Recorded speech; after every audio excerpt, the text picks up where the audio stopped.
Hello everyone. मैं engineer Muralidhar Jakhar आशा करता हूँ सभी लोग बेहतरीन होंगे।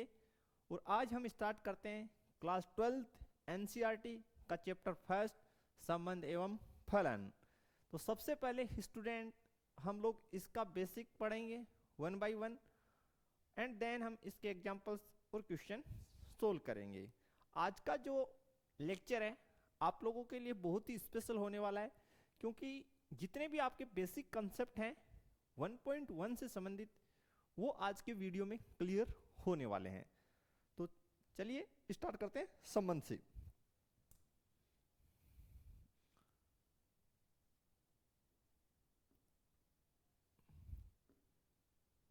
संबंध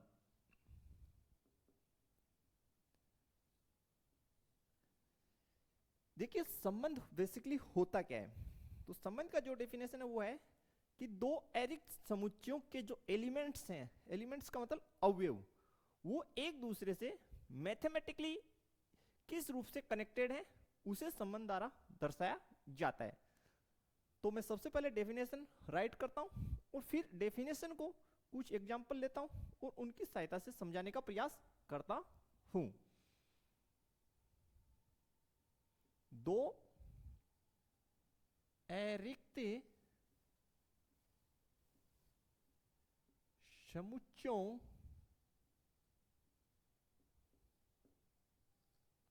के अवयव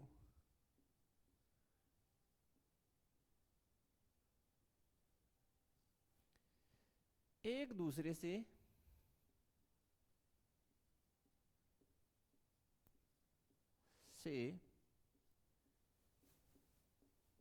गणितीय रूप से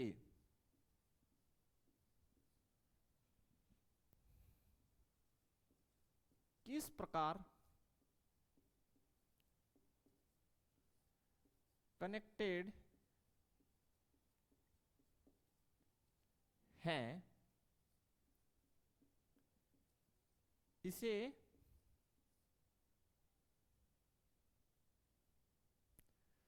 संबंध द्वारा प्रदर्शित किया जाता है।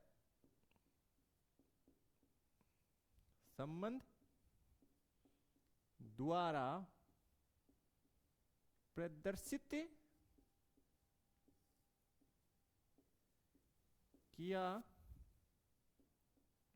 जाता है। अब सबसे मेन बात यहां पे एक जो वर्ड इस्तेमाल हुआ है या हमने किया है एरिक्त समुच्चय।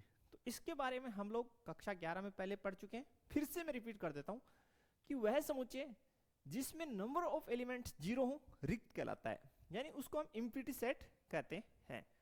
जैसे मेरे पास मान लीजिए एक सेट ए है, ठीक है, और उसके अंदर कोई भी एलिमेंट नहीं है, यानी उसके अंदर कोई अवयव नहीं है, अवयवों की संख्या जीरो है, तो वो कहलाता है एम्प्टी सेट अर्थात रिक्त समुच्चय। इसके ऑपोजिट अगर मेरे पास एक समुच्चय P है और जिसके अंदर एक एलिमेंट जीरो है, ठीक है, तो ये जो सेट है वो नॉन एम्प्टी सेट अर्थात एरिक्त समुच्चय होगा, क्योंकि इसके अंदर नंबर ऑफ एलिमेंट्स जो है, ठीक है, नंबर ऑफ एलिमेंट्स किसके अंदर, सेट P के अंदर, वो 1 है।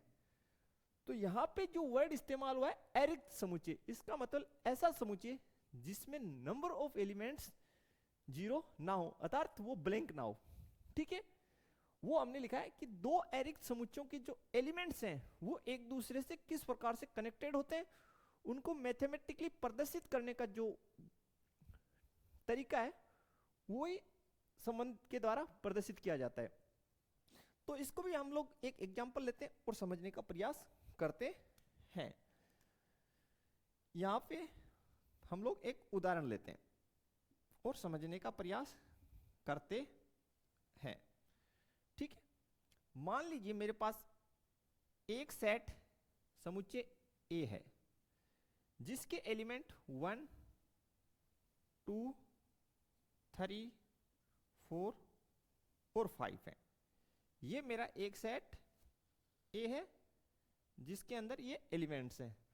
इसी प्रकार मेरे पास एक दूसरा सेट बी है जिसके एलिमेंट्स भी मेरे पास 1 2 3 4 5 6 ये सभी उसके एलिमेंट हैं।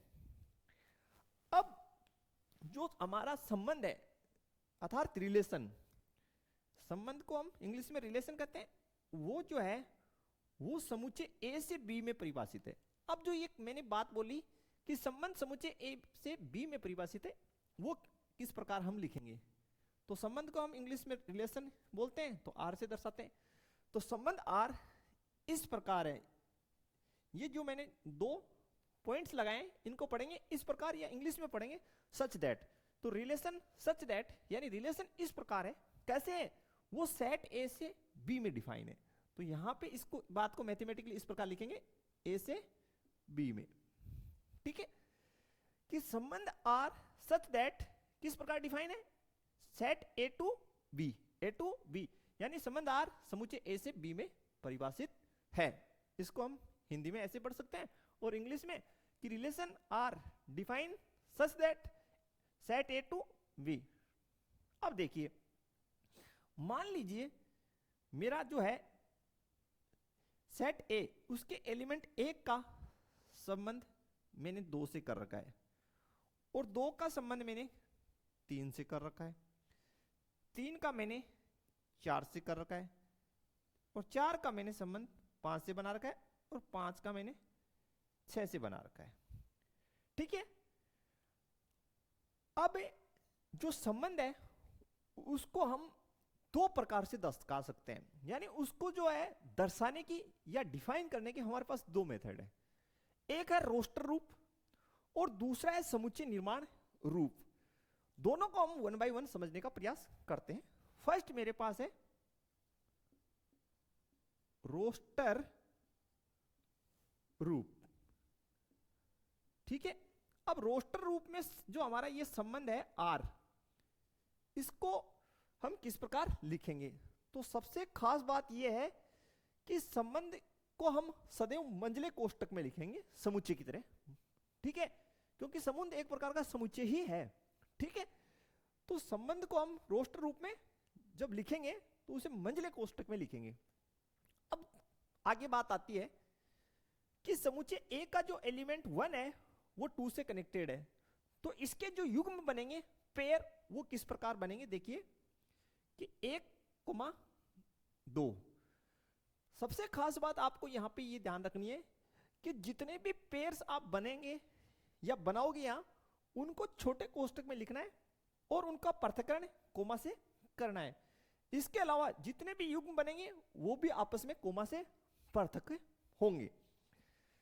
इसके पश्चात 2 का रिलेशन 3 से, तो नेक्स्ट जो पेयर है वो 2,3, उसके पश्चात 3,4, नेक्स्ट है 4,5 और उससे नेक्स्ट है 5,6 और इसको हमने बंद कर दिया रिलेशन को मंझले कोष्टक में। तो दोबारा से देख लीजिए सभी ध्यान से कि संबंध को दर्शाने का हमारे पास 2 तरीके हैं, फर्स्ट रोस्टर रूप और सेकंड समुच्चय निर्माण रूप। रोस्टर रूप में हम किस प्रकार लिखेंगे कि समुच्चय ए के जितने भी एलिमेंट यानी अवयव बी से कनेक्टेड है उनका हम पेयर बनाएंगे। तो यहां पे 1 2 से कनेक्टेड है, इसका एक पेयर बन गया, ठीक है? अब यहां पे एक बात खास ध्यान रखेंगे कि संबंध हमारा जो है सेट ए से बी में डिफाइन है, सेट ए से बी में डिफाइन है। तो जो सेट ए है उसका एलिमेंट फर्स्ट में आएगा, यानी सेट ए का एलिमेंट क्या है? 1 है, उसको हमने फर्स्ट में लिखा है। देन 2 का रिलेशन 3 से, तो 2 का रिलेशन 3 से सेट ए का एलिमेंट फर्स्ट और सेट बी का एलिमेंट सेकंड में लिखना है, ये आप हमेशा याद रखें, ठीक? और जितने भी पेयर्स हैं उनको छोटे कोष्टक में लिखें और कोमा से पृथक कर दें जैसे हमने लिखा है, इस बात का आप ख्याल रखें। तो हम यहां कह सकते हैं कि संबंध को दर्शाने का एक रूप यह है, इसको हमने इस प्रकार दर्शाया है और जिसको हम रोस्टर रूप कहते हैं। यानी रोस्टर रूप के अंदर हम एलिमेंट्स हैं उनको युग्म के रूप में, पेयर्स के रूप में लिखते हैं। आशा करता हूं आप लोगों को समझ में आया होगा। अब एक रूप और है हमारे पास जिसका नाम है समुच्चय निर्माण रूप।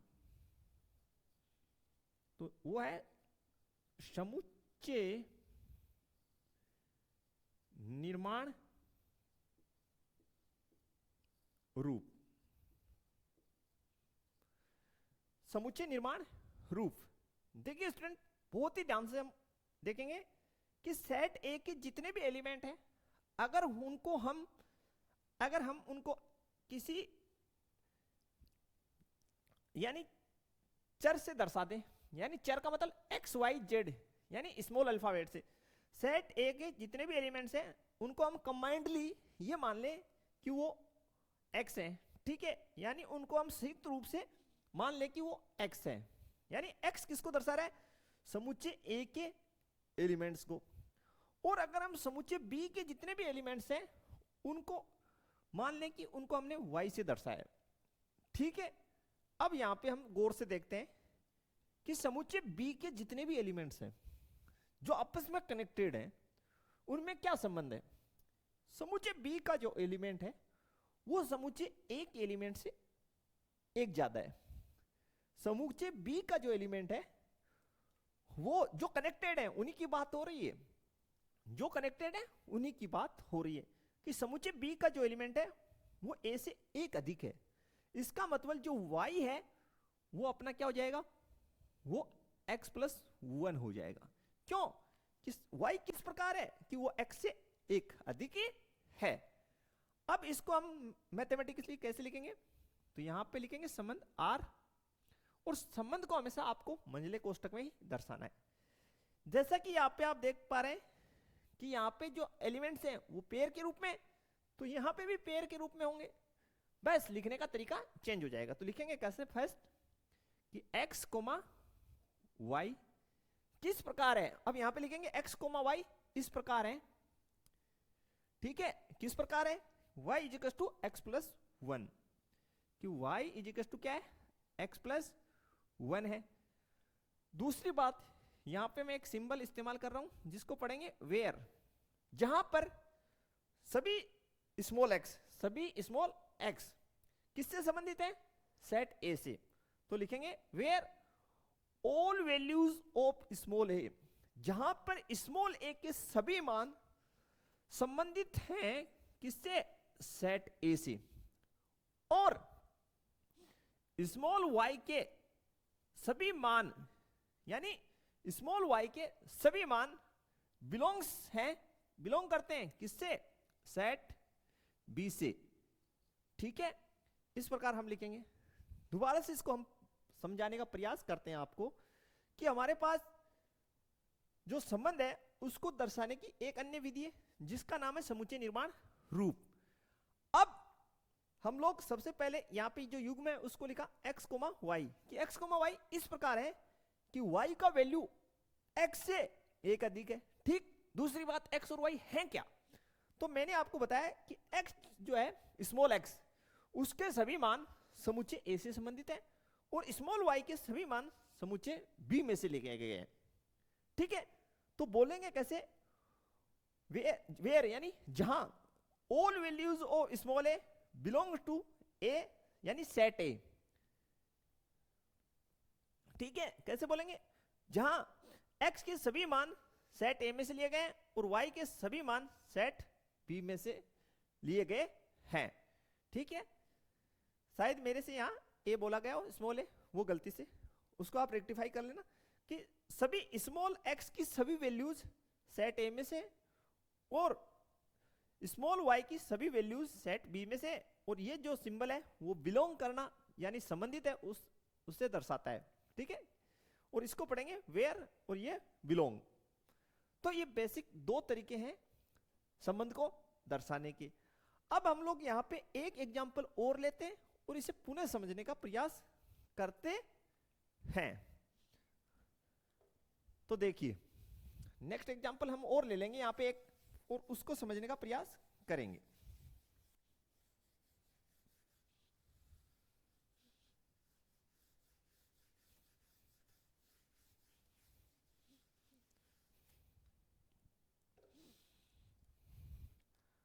मान लीजिए हमारे पास एक संबंध जो है रिलेशन आर, वो सेट ए से बी में डिफाइन है, ठीक। और सेट जो ए है उसके एलिमेंट 1, 2, 3 एंड 4, ये सेट ए के एलिमेंट है। और सेट बी जो है उसके एलिमेंट मान लीजिए 1, 2, 3, 4 और 5, ये सेट बी के एलिमेंट हैं। और संबंध जो है वो ए से बी में डिफाइन है, तो इसको दर्शा देंगे कि ए से बी में परिभाषित है या डिफाइन है। अब देखिए यहां पे मान लीजिए कि मेरा एक का संबंध 2 से है, एक का संबंध 3 से भी है, एक का संबंध 4 से भी है और एक का संबंध मेरा 5 से भी है, ठीक है। अब देखिए सपोज कीजिए कि 2 का संबंध जो है वो 3 से, 2 का संबंध 4 से भी है और 2 का 5 से भी है, ठीक। इसी प्रकार 3 जो है वो 4 से कनेक्टेड है और 3 जो है वो 5 से भी कनेक्ट है, ठीक। नेक्स्ट देखिए 4 जो है वो 5 से कनेक्टेड है। तो आप लोगों ने अभी पढ़ा कि संबंध को दर्शाने के 2 तरीके हैं, एक रोस्टर रूप और दूसरा समुच्चय निर्माण रूप। तो पहले इस डायग्राम को हम रोस्टर रूप में लिखते हैं। तो देखिए कैसे लिखेंगे रोस्टर रूप में। रोस्टर रूप, तो संबंध आर जो है उसको हम रोस्टर रूप में लिखेंगे। सबसे पहले एक का संबंध 2 से, एक का 3 से, एक का 4 से और एक का 5 से। तो यहां युग्म के रूप में लिख देते हैं 1,2, 1,3, 1,4 और 1,5, ठीक है। दूसरी बात 2 का संबंध 3 से, 2 का 4 से और 2 का 5 से। तो लिख देते हैं कि 2 का संबंध 3 से, 2 का संबंध 4 से, 2 का संबंध 5 से और 2 का संबंध, ठीक है, 5 तक ही है। नेक्स्ट देखते हैं 3 का 4 और 5 से। तो लिख देते हैं यहां पे 3 का संबंध 4 से और 3 का संबंध 5 से है। नेक्स्ट 4 का संबंध 5 से, तो 4 का संबंध 5 से है। ये इस प्रकार हमने इसको लिख दिया। तो ये हमारा जो तरीका हुआ ये हो गया रोस्टर रूप।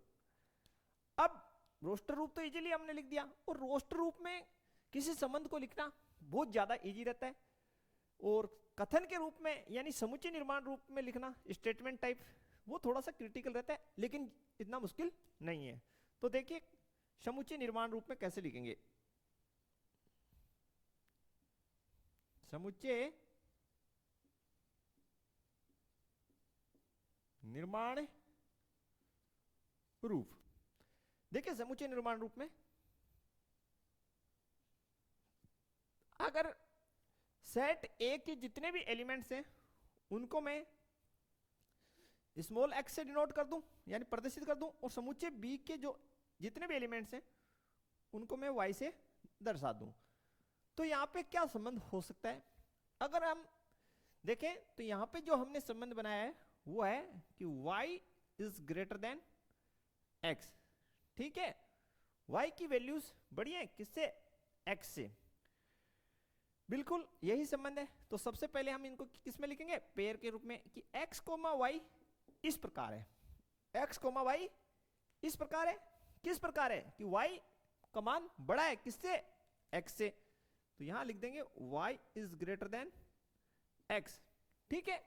जहां यानी वेयर स्मॉल एक्स के जितने भी वैल्यूज हैं, यानी स्मॉल एक्स की ऑल वैल्यूज किससे रिलेटेड है, सेट ए से। तो यहां लिखेंगे small x belongs to set A and small y belongs to set B. और y की जितनी भी वैल्यूज है, ऑल वैल्यूज ऑफ y किससे रिलेटेड है, b से, सेट b से। ये हमारा इसको लिखने का तरीका हुआ। तो कैसे लिखा, देखिए कि x, y सच दैट, या इस प्रकार है y is greater than x, y जो है x से बड़ा है, where all values of small x belongs to set a and where all values of small y belongs to set b। जहां पर सेट एक से संबंधित जो x के मान है वो सेट a से संबंधित है, और y के जो भी मान है वो सेट b से संबंधित है। तो ये दो तरीके हो गए इनको दर्शाने के, अर्थात संबंध को दर्शाने के। पहला रोस्टर रूप और दूसरा समुच्चय निर्माण रूप। आपके बुक्स में जो चैप्टर 1.1 है उसमें जो क्वेश्चन है उसमें कुछ क्वेश्चन रोस्टर रूप में दे रखे हैं और कुछ क्वेश्चन हमें स्टेटमेंट टाइप अर्थात समुच्चय निर्माण रूप के अंदर दे रखे हैं। अब हम आगे बढ़ते हैं और पढ़ते हैं कि संबंध के जो है वो कितने प्रकार का होता है। अभी तक तो हमने ये देखा कि संबंध को कितने प्रकार से दर्शाया जा सकता है। अब संबंध के प्रकार होंगे कि संबंध कितने कितने प्रकार का हो सकता है।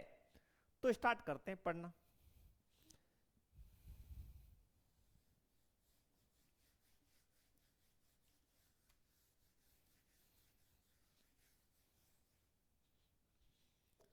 संबंध के प्रकार, तो टॉपिक अपना नेक्स्ट जो है वो है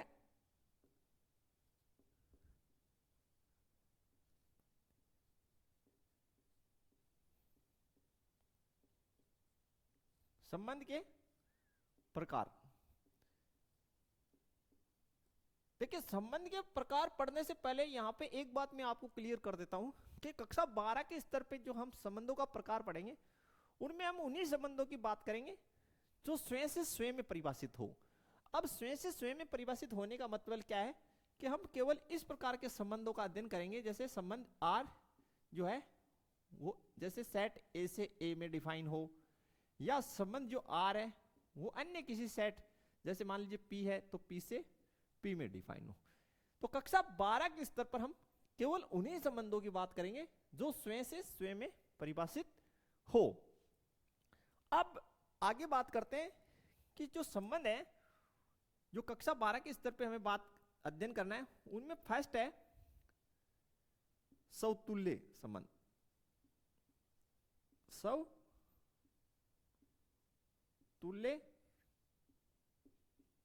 संबंध, इसका हमें स्टडी करना है। सेकंड जो है वो है सम्मित संबंध, और जो थर्ड है वो है संक्रामक संबंध। ठीक है, इन तीन संबंधों को हम यहां अध्ययन करेंगे। एक शब्द आपको और देखने को मिलेगा, तुल्यता संबंध। तो स्टूडेंट हम पहले बात कर लेते हैं कि भाई तुल्यता क्या होता है।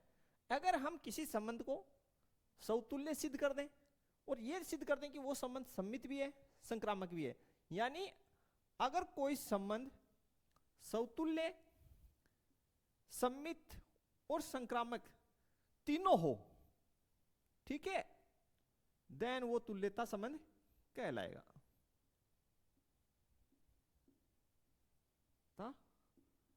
संबंध, ठीक है, यानी किसी संबंध को हमें अगर तुल्यता संबंध सिद्ध करना है तो वो समतुल्य भी होना चाहिए, सम्मित भी होना चाहिए और संक्रामक भी होना चाहिए। ठीक है भाई। अब हम सबसे पहले बात करेंगे समतुल्य संबंध की। तो टाइटल है हमारा समतुल्य संबंध।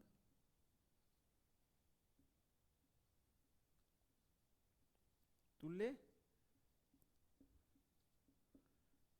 संबंध।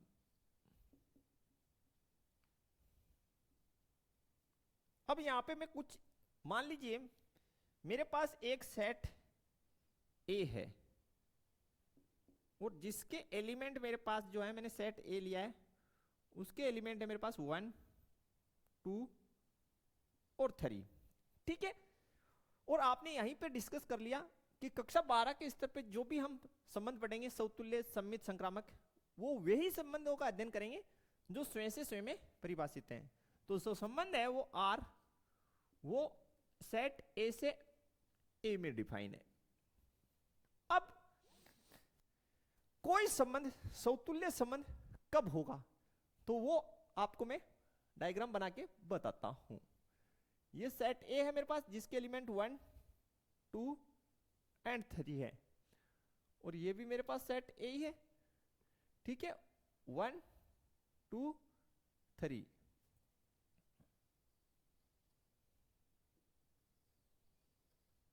और संबंध जो है आर वो ए से ए में परिभाषित है।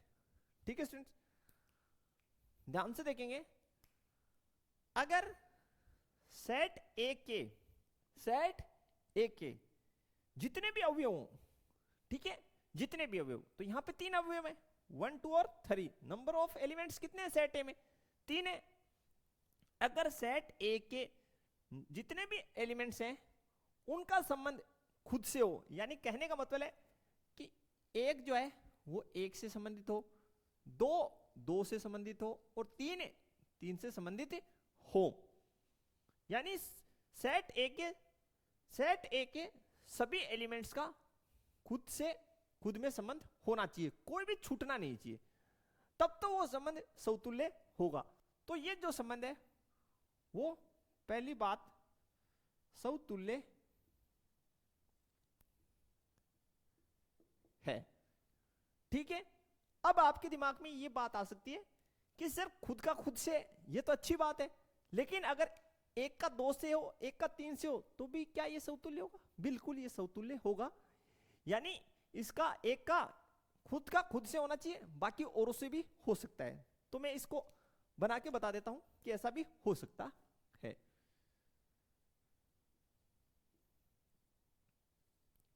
तो ये रिलेशन जो है वो ऐसा भी हो सकता है, यानी ऐसा हो तो भी समतुल्य होगा। तो देखिए, तो 1 का 1 से, 1 का 2 से, 3 का 3 से, ये तो समतुल्य है ही है। और अगर ऐसे कि जैसे 1 जो है वो 2 से कनेक्टेड है, 3 जो है वो 2 से कनेक्टेड है, ठीक है, 2 जो है वो 1 से कनेक्टेड है, तो भी ये समतुल्य होगा। यानी समतुल्य में हमें केवल ये चेक करना है कि जो सेट ए है उसके जो एलिमेंट्स हैं उनका खुद से कनेक्शन है, तो अच्छी बात है। दूसरी बात ये कि सभी का खुद से कनेक्शन होना चाहिए, कोई भी छूटना नहीं चाहिए। ठीक है, और अधिक से है तो हमें कोई ऑब्जेक्शन नहीं है। जैसे मैं आपके सामने एक केस बनाता हूं, उस स्थिति में समतुल्य नहीं होगा। ठीक है, तो मैं यहां बना देता हूं। देखिए, ये अपना सेट ए है और जो संबंध जो है वो ए से में डिफाइन है, 1 2 3, 1 2 3। ठीक है, अब देखिए, जैसे मेरा एक का संबंध 1 से, एक का 2 से, 2 का 2 से और 2 का 3 से, ये समतुल्य नहीं है। ये तो समतुल्य है, लिख देता हूं,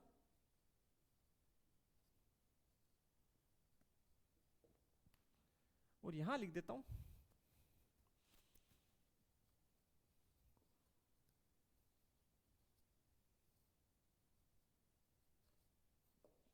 समतुल्य नहीं। समतुल्य ये क्यों नहीं है? क्योंकि सेट ए के फर्स्ट एलिमेंट है 1, उसका तो खुद से, 2 इसका खुद से, लेकिन सेट ए का जो एलिमेंट है 3, उसका खुद से संबंध नहीं है। तो रीजन भी अगर आप लिखना चाहो तो लिख सकते हो कि 3, 3 डज नॉट बिलोंग्स टू हाँ है ना, R does not belongs to R, यानी 3,3 does not belongs to R, यानी 3,3 संबंध में नहीं है, इसलिए नहीं है। तो फिर से रिपीट कर देता हूं कि समतुल्य संबंध में क्या करना है, आपको जो है, जो सेट आपको दे रखा है, जो सेट आपको दे रखा है, उसके सभी एलिमेंट्स का खुद से संबंध होना आवश्यक है। कोई भी एलिमेंट छूटना नहीं चाहिए, दूसरों से ज्यादा है ठीक है, हमें कोई ऑब्जेक्शन नहीं है, खुद का खुद से संबंध रखना आवश्यक है। अब नेक्स्ट जो है वो है सम्मित संबंध, संक्रामक संबंध। तो ये जो सम्मित संबंध और संक्रामक संबंध है, इनको मैं आपको कुछ एग्जांपल्स लेता हूं रोस्टर रूप में और उनसे भली भांति समझाता हूं, एकदम आपको बिंदास समझ में आ जाएगा और कहीं पे कोई दिक्कत नहीं होगी। तो फर्स्ट मैं एग्जांपल ले लेता हूं और फिर आपको समझाने का प्रयास करता हूं।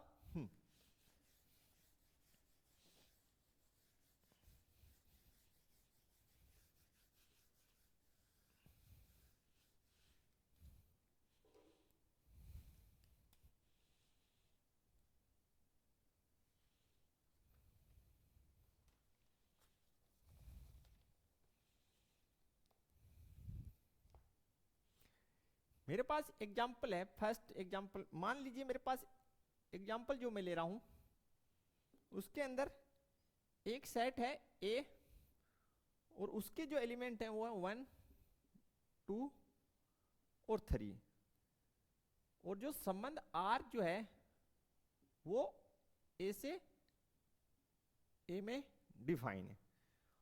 अब फर्स्ट जो एग्जाम्पल मैं ले रहा हूं, ध्यान से लिख रहा हूं उसको, आप लोग देखिए और बताइए कि क्या ये समतुल्य है, क्योंकि आप पढ़ चुके हो समतुल्य। तो जितने भी लोग देख रहे हैं कमेंट में डाल दीजिए कि ये क्या समतुल्य है या नहीं, क्योंकि समतुल्य आप लोग पढ़ चुके हो।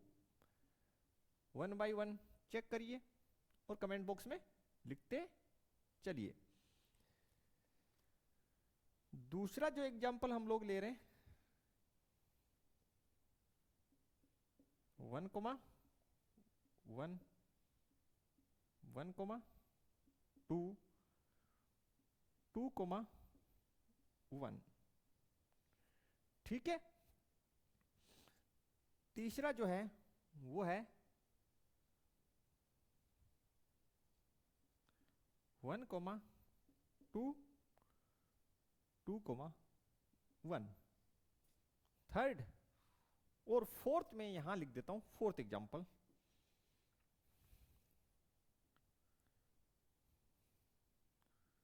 1, 1, 1, 2, 2, 1, 2, 3, 3, 4। दोबारा से एक बार मैं चेक कर लेता हूं और फिर आपको एक्सप्लेन करता हूं कि एक हमारा जो सेट है वो ए है 1, 2, 3 और संबंध जो है ए से ए में परिभाषित है। क्लियर। फर्स्ट हमें एग्जांपल दे रखा है 1, 1, 1, 2, 1, 3, 2, 2, 3, 3, ठीक। सेकंड जो है 1, 1, 1, 2, 2, 1, क्लियर। थर्ड जो है 1, 2, 2, 1 एंड नेक्स्ट है 1, 1, 1, 2, 2, 1, 2, 3, 3, 4। ठीक है भाई, सबसे पहले हम लोगों ने पढ़ लिया कि क्या ये समतुल्य है। तो देखिए हमारे पास सेट है ए और उसमें 3 एलिमेंट है 1, 2, 3। तो समतुल्य में हमने पढ़ा कि भाई खुद का खुद से होना चाहिए। तो फर्स्ट में देखिए क्या 1, 1 है, बिल्कुल है 1, 1 ये रहा। फिर चेक कीजिए 2, 2 है, बिल्कुल ये रहा। फिर चेक कीजिए 3, 3 है, बिल्कुल ये रहा। तो इसके आंसर में हम लोग लिख देंगे कि भाई ये समतुल्य है। ये क्या है? समतुल्य है। क्लियर। अब इसकी बात करते हैं, इसके आंसर में यानी हल में। इसका हल जो है उसमें हम बात करते हैं कि ये जो है ये समतुल्य क्या। देखिए यहां पे 1, 1 है बिल्कुल, लेकिन ये समतुल्य नहीं है। कारण आपको पता ही चल गया होगा कि यहाँ पे 2, 2 नहीं है ना, समतुल्य नहीं, रीजन क्या है कि जो 2,2 does not belongs to R, और 3,3 भी तो नहीं है, ठीक है, तो कोई भी एक नहीं है तो समतुल्य नहीं होगा। आगे चेक करने की हमें आवश्यकता ही नहीं है। यहां पे चेक कीजिए 1,1 भी नहीं है, 2,2 भी नहीं है, तो ये भी समतुल्य नहीं है, नहीं है। तो इसका हल आप लिख दीजिए समतुल्य नहीं। रीजन लिख दीजिए 2,2 से पहले तो 1,1 ही नहीं है भैया, तो 1,1 ही लिख देते हैं। 1,1 does not belongs to R, और 2,2 भी नहीं कर रहा, संबंध से बिलोंग नहीं कर रहा। 3,3 तो एक लिख दीजिए कोई भी, और सारे लिख दीजिए। 4 देखिए 1,1 है, ठीक है, लेकिन भैया 2 का भी तो होना चाहिए खुद का खुद से, वो भी नहीं है, तो इसका जो हल है ये भी समतुल्य नहीं है। बोले नहीं, कारण कि 2,2 does not belongs to R, और 3,3 does not belongs to R, नहीं है इसमें, ठीक है। अब आ जाइए, हमारे पास जो सेकंड रूप है वो है सम्मित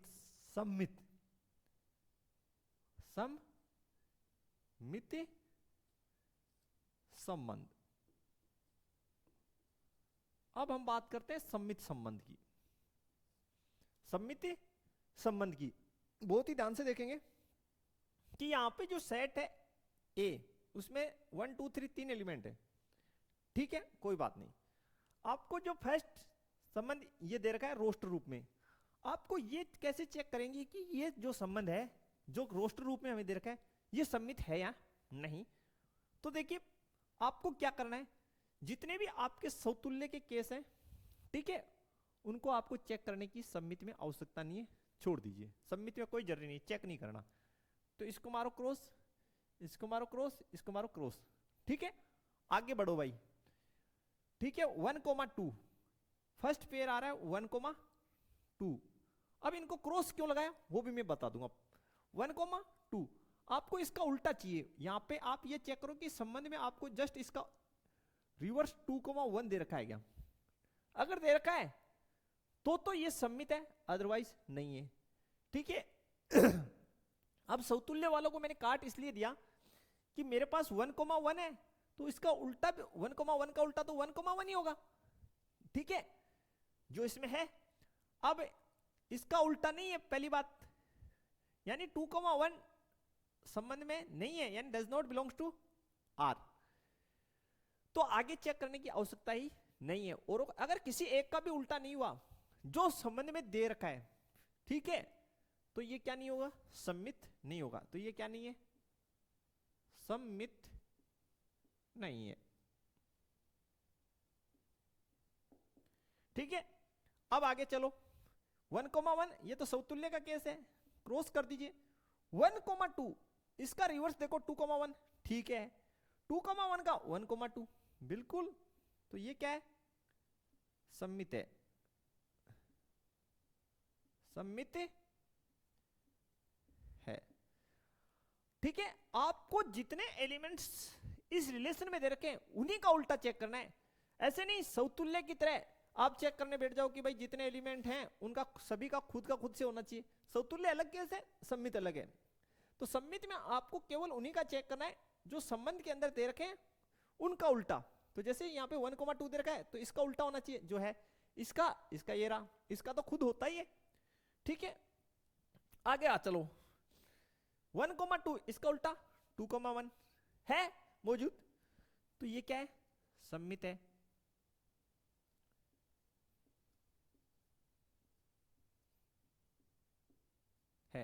आगे चलो, ठीक है, समतुल्य का केस है, चेक करने की आवश्यकता ही नहीं क्योंकि उल्टा एज इट इज रहेगा।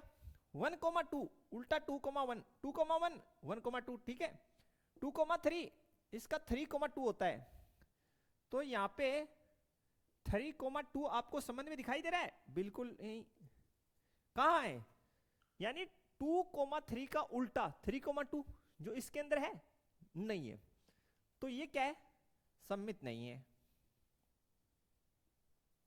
बस इतनी सी बात है, ये क्या नहीं है, सममित नहीं है। कारण क्या है, 3,2 does not belongs to R, ये रीजन है। तो मैं आशा करता हूं कि आपको सममित समझ में आ गया होगा। सममित के अंदर आपको बस इतना ही ध्यान रखना है कि जो आपको संबंध रोस्टर रूप में दे रखा है उसमें आपको समतुल्य वाले केस तो आप काट लो। कारण कि 1,1 2,2 यानी जितने भी का भी खुद का खुद से होगा उनका उल्टा करोगे तो यार एज इट इज ही आना है, स्वाभाविक सी बात है। फिर अगर किसी भी दिए गए एलिमेंट का जो संबंध में दे रखे हैं उनमें से किसी भी एक का अगर उल्टा नहीं हुआ तो सममित नहीं। जैसे 1,2 इसका उल्टा 2,1 होना चाहिए, जो इसमें नहीं है तो सममित नहीं है, आगे चेक करने की आवश्यकता ही नहीं है। अब नेक्स्ट हमारे पास बचता है संक्रामक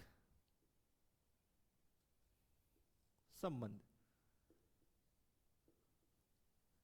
संक्रामक संबंध, इसको भी चेक करना कोई हार्ड बात नहीं है, 1 बाई 1 मैं आपको समझाता हूं। देखिए पहले फर्स्ट जो दे रखा है उसमें आपको करना क्या है, संक्रामक की स्थिति में आपको क्या करना है। देखिए आपको संक्रामक की स्थिति में भी जितने भी समतुल्य वाले केस हैं उनको छोड़ दो, यानी उनको काट दो, उनको चेक करने की आवश्यकता नहीं है। यानी समतुल्य वाले जितने भी केस हैं उनको लगा दो चीरा, कट कर दो भाई, कैंसिल कर दो, उनको चेक करने की आवश्यकता नहीं है। उनके अलावा चेक करो फर्स्ट पेयर 1,2। अब आपको यहां चेक क्या करना है वो देखिए, सममित के अंदर नहीं संक्रामक में हम पढ़ रहे हैं संक्रामक। तो 1,2 आप ये देखो कि जो ये पेयर है 1,2 ये कितने पे फिनिश हो रहा है, ये फिनिश हो रहा है 2 पे। तो आप 2 से स्टार्ट होने वाला चेक करो, जो काट दिया उनमें नहीं, बोले सर कोई है ही नहीं। तो अगर आपका फर्स्ट पेयर 1,2 है और 2 से स्टार्ट होने वाला नहीं मिले तो आपको इसको संक्रामक में काउंट करना है। फिर से रिपीट कर देता हूं, सबसे पहले समतुल्य वाले जितने भी केस हैं उनको इग्नोर कर दो, ठीक है। फिर आप चेक करो कि फर्स्ट जो पेयर है वो कितने पे फिनिश हो रहा है, 1,2 पे फिनिश हो रहा है। तो आप ये चेक करो कि इस संबंध में 2 से स्टार्ट होने वाला कौन सा है, जिनको काट चुके हैं उनके अलावा कोई नहीं है, यानी तो देन इसको ओके कर दो कि भाई ये आपका संक्रामक में काउंट होगा। फिर नेक्स्ट देखो 1,3। अब ये देखो कि भाई ये 3 पे फिनिश हो रहा है, तो 3 से स्टार्ट होने वाला कौन सा है जिसको आपने नहीं काटा, तो ऐसा तो कोई है ही नहीं। तो देन इसको क्या कर लो, मान लो कि ये संक्रामक है, ये माना जाएगा भाई, यानी ये केस संक्रामक का है, ठीक है। अब कोई बच्चा बोले सर होता तो, सबर करो, कोई स्टार्ट होने वाला होता तो सबर करो, वो आने वाले एग्जांपल्स। तो देखिए सबसे पहले संक्रामक में समतुल्य वाले केस को हमने काट दिया। फिर यहां पे आओ 1,2 आपको ये चेक करना है कि ये 2 पे फिनिश हो रहा है, ठीक है। तो 2 से स्टार्ट होने वाला देखो ये रहा। तो अब आपको क्या करना है, यहां पे 1,2 और ये 2 से, ये 2 पे फिनिश हो रहा है और 2 से स्टार्ट होने वाला कितना है 2,1। तो आपको क्या करना है 2,2 जो ये जो है इसको हटाकर 1,1 का एक नया पेयर जो है वो आपके संबंध यहां होना चाहिए। तो 1,1 है, बोला सर है, बिल्कुल कोई दिक्कत नहीं है, क्लियर। अब बच्चे को ऐसे लग रहा है कि ये तो संक्रामक हो गया, सबर करो भैया अभी, ठीक है। अभी तो इसी को चेक किया है, आगे चेक करो ये कितने पे फिनिश हो रहा है भाई, ये हो रहा है 1 पे, ये कितने पे फिनिश हो रहा है 1 पे। तो 1 से स्टार्ट होने वाला चेक करो, तो ये 2,1 हुआ और ये 1 पे फिनिश हो रहा है, तो 1 से स्टार्ट होने वाला 1,2 है, 1,2 है, ठीक है। तो भैया ये जो है 1,1 ये तो हो गया कॉमन और नया पेयर बनेगा 2,2 का, चेक करो इसमें 2,2 है, नहीं है, यानी 2,2 does not belongs to R. अतः ये जो संबंध है ये क्या नहीं है भैया, ये संक्रामक नहीं है। दोनों साइड से चेक करना है भाई, बिल्कुल दोनों साइड से चेक करना है, सभी का चेक करना है। दोबारा से देखिए इस एग्जांपल को, सबसे पहले आपको क्या करना है, समतुल्य वाले केस को तो चीरा लगा दो भाई, देन 1,2। तो ये 2 पे फिनिश हो रहा है, तो 2 से स्टार्ट होने वाला देखो 2,1। अब जो कॉमन पोर्शन है उसको हटा दिया, तो नया संबंध 1,1 बना। इसमें है तो संक्रामक है। नेक्स्ट 2,1 1 पे फिनिश हो रहा है, 1 से स्टार्ट होने वाला 1,2, तो नया पेयर 2,2 बना, जो इसमें नहीं है, इसलिए ये होता तो ये संक्रामक ओके हो जाता, लेकिन अब ये नहीं है। आगे चलते हैं। इसमें समतुल्य वाले केस को पहले से चीरा लगा दो, लगा दिया। फिर देखिए 1,2, इसमें 1,2 है, बिल्कुल 1,2 है। 2 से फिनिश हो रहा है, तो 2 से स्टार्ट होने वाला 2,1, 2,1, तो 2,2 कॉमन और नया पेयर 1,1 बनना है इसमें, ठीक है। फिर देखो 1,2, तो 2 से फिनिश होने वाला एक और है, तो 1,2 और 2 से फिनिश होने वाला एक और है 2,3, सभी को चेक करना है। तो नया संबंध बन रहा है 1,3, ये तो कॉमन हो गया ना, तो नया क्या बन रहा है 1,3, चेक करो इसमें 1,3 है, यानी 1,3 does not belongs to R, नहीं है, इसलिए ये क्या नहीं है भैया, ये नहीं है, संक्रामक नहीं है, ये क्या नहीं है, संक्रामक नहीं है। दोबारा से देख लीजिए, आपको क्या करना है, सबसे पहले जितने भी समतुल्य के केस है उनको लगा दो चीरा। फिर आप देखो कि फर्स्ट जो पेयर है वो कितने में फिनिश हो रहा है 2 पे, तो जितने भी 2 से स्टार्ट होने वाले हैं उनको लिखते जाओ 1,2 2,1। अब नया पेयर 1,1 बन रहा है जो इसमें, फिर 2 पे फिनिश ये हो रहा है, तो इसको इसके साथ लिख लिया 1,2 के।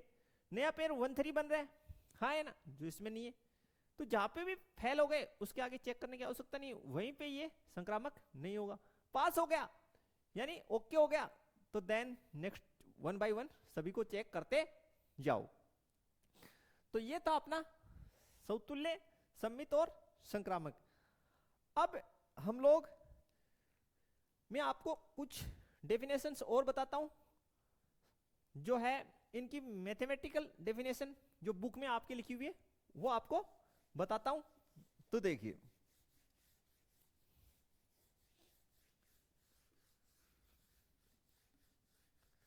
समतुल्य, सममित और संक्रामक की, तो सबसे पहले समतुल्य की जो डेफिनेशन है वो हम लोग समतुल्य संबंध की,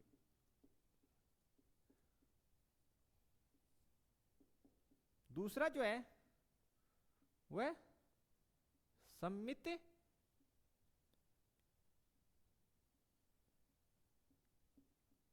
संबंध की, और थर्ड जो है वो है संक्रामक संबंध का डेफिनेशन। ठीक है, तो समतुल्य संबंध का जो डेफिनेशन है वो क्या होता है, तो आपको हमने डिस्कस किया कि आपको जो सेट दे रखा है उसमें जितने भी नंबर ऑफ एलिमेंट्स हैं अगर उनका खुद का खुद से संबंध हो तो वो क्या होता है, समतुल्य। तो लिखेंगे कैसे, यानी a, a belongs to r, यानी और a है क्या, where a belongs to set a। अगर हमारे पास सेट a हो, मान ले यहां पे ये जो बात हमने परिभाषित की वो सेट a के लिए की है, तो लिख लीजिए माना समुच्चय a है, समुच्चय a पर परिभाषित है।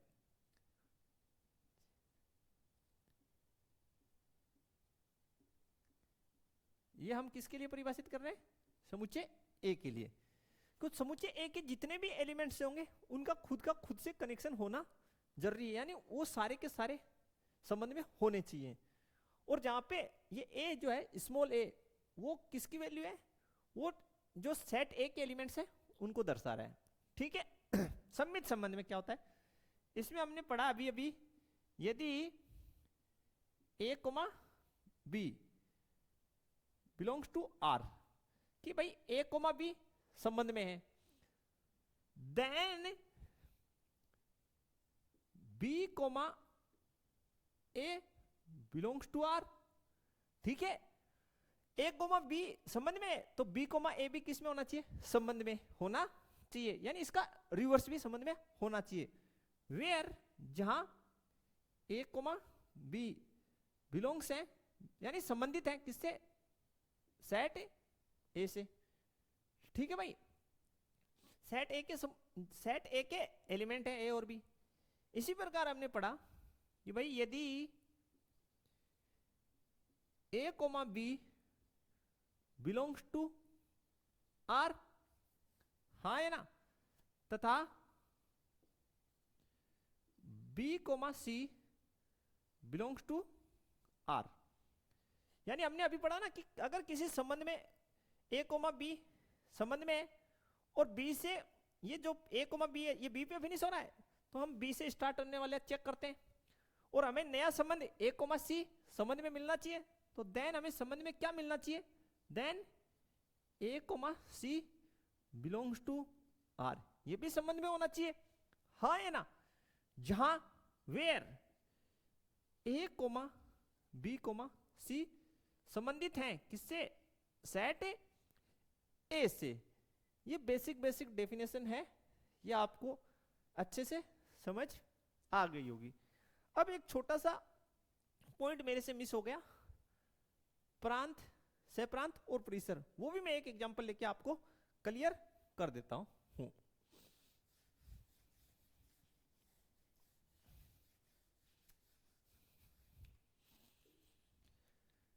मान लीजिए ये मेरा कोई सेट P है और इसके एलिमेंट है 1 2 3 4 5।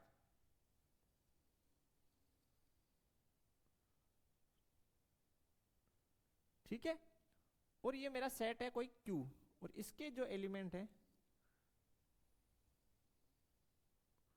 वो है 1 2 3 4 5, और जो संबंध जो है वो हमारा समुच्चय P से Q में परिभाषित है। ठीक है भाई, मान लीजिए एक का संबंध एक से है, एक का दो से है, दो का चार से है, और चार का पांच से है। तो सबसे पहले हम बात करते हैं प्रांत। ठीक है, तो प्रांत होता क्या है बेसिकली, प्रांत का मतलब है प्रांत में क्या है, समुच्चय P के वे अवयव, प्रांत में कौन शामिल होगा, समुच्चय P के वे अवयव जो संबंध में है वो प्रांत में शामिल होंगे। तो लिख देता हूं मैं आपको, समुच्चय P के वे अवयव, ठीक है, जो संबंध में है, प्रांत कहलाएंगे भाई। प्रांत के अवयव कहलाएंगे, लिख भी देते हैं, और वो है 1 2 3 1 2 3 4, यानी प्रांत के जो एलिमेंट है वो कौन कहलाएंगे कि समुच्चय P के वे अवयव जो संबंध में है, यानी जो किसी न किसी से कनेक्टेड है। पांच तो किसी से कनेक्ट है ही नहीं, तो पांच प्रांत का एलिमेंट नहीं कहलाएगा। इसके पश्चात हम बात करते हैं परिसर। तो परिसर में हम लिखेंगे समुच्चय 2 के वे अवयव जो संबंध में हैं। समुच्चय Q के वे अवयव जो संबंध में है परिसर कहलाते हैं, परिसर कहलाते हैं। वैसे ये जो टॉपिक है कक्षा 11 का है, आप लोग ऑलरेडी पढ़े हुए, फिर भी मैं इसको फिर रिपीट कर रहा हूं। तो परिसर 1 2 4 एंड 5, तो 1 2 4 5, ठीक है। अब एक शब्द और बच गया, सह प्रांत। सह प्रांत,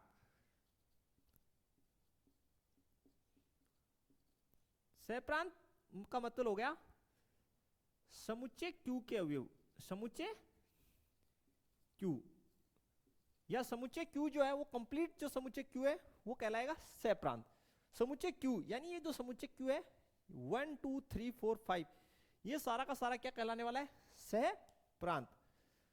तो सह प्रांत बराबर लिख दीजिए 1 2 3 4 5।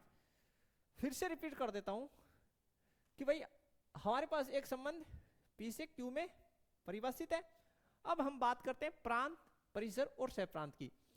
तो समुच्चय P के वे अवयव जो संबंध में हैं, तो यहाँ पे 5 संबंध में नहीं है, तो 5 जो है वो प्रांत में काउंट नहीं होगा, केवल प्रांत के जो एलिमेंट होंगे वो 1 2 3 एंड 4 होंगे। फिर परिसर, तो समुच्चय Q के वे अवयव जो संबंध में है क्या कहलाएंगे, परिसर कहलाएंगे, और जो संबंध में नहीं है वो परिसर नहीं कहलाएंगे। तो परिसर 1 2 4 एंड 5, 1 2 4 5। इसके अलावा सह प्रांत, समुच्चय Q जो है वो कंप्लीट समुच्चय Q क्या कहलाता है, सह प्रांत कहलाता है। आशा करता हूं स्टूडेंट आपको क्लास समझ में आई होगी, आपको अच्छा लगा होगा। मिलते हैं नेक्स्ट क्लास में कल, तब तक के लिए जय हिंद, जय भारत, धन्यवाद।